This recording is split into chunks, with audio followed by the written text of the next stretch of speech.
Let's talk about Domino's Pizza, everyone, which came in well above market expectations in its latest earnings report presented on October 10th. Basically, the market expected an earnings per share of $3.66, and it came in at $4.19. Well, that's positive for the earnings reports. When we look at the financial part of the company, we see that year-over-year growth remains solid, working with 5%. There was a decrease compared to the previous quarter, which had a growth rate of 7.1% year-over-year, and it is much higher than the previous year when the company shrank by 3.9% in the year-over-year comparison. We see that it is a company that doesn't have much room to make an increase in. It is struggling to achieve an increase in revenue. When we look here at the revenue section, we see that it has been fighting to reach 1 billion since March 2023. It cannot innovate to create more revenue movement within your stores. There is this difficulty. When we look at the gross profit here, basically, we see a slight decrease compared to the last quarter, but a good increase compared to the previous year, okay? And the part about earnings per share came as a surprise.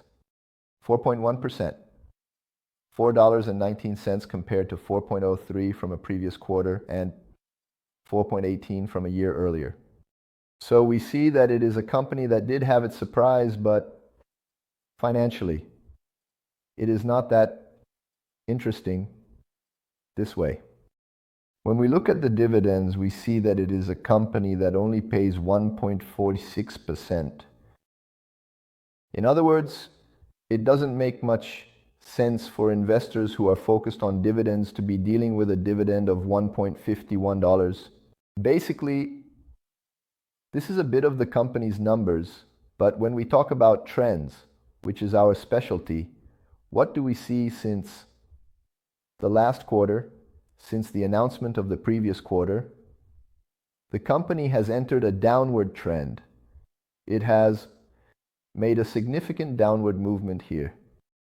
When we look from July to September, we see a depreciation of 17% in the quarter, and this depreciation continues to reach 20% as of today. So here we are with a stock. If you are an investor, know that it is in a downward trend and it could indeed aim for $400 as its main target. If it loses those $400, then we can think about around $360. Basically, the company has been losing market value since the previous quarter, which the market did not like. In other words, if you are indeed an investor in Domino's Pizza, be aware that the probability of looking at your finances in the coming weeks or months is seeing a depreciation in your shares, okay? With the aim of initially seeking $400 here, folks,